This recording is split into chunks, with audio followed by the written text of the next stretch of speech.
কপিলের বাসায় কাজ করতে গেলে রূপ নয়, গুণের দরকার। গুণে প্রতি মাইয়ে দরকার, রূপপতি মাইয়ে না। কারণ সৌদি আরব রূপ চলে না, চলে শুধু গুণ, যোগ্যতা। ঠিক আছে? আপনারা তো কত মানুষ কত কিছু ভাবেন, এগুলা ভাইবেন না আর মাথায় নিয়েন না। শুধু লাগবে যোগ্যতালা মেয়ে, বুঝছেন?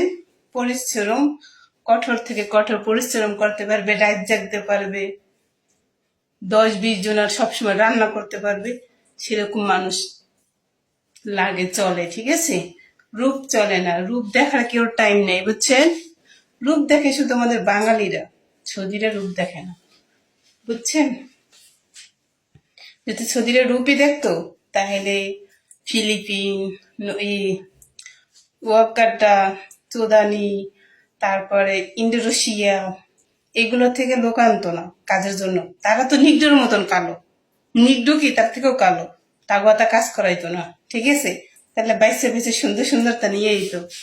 তো যাই হোক, আমার কথায় কেউ কষ্ট নিয়েন না, বুঝছেন?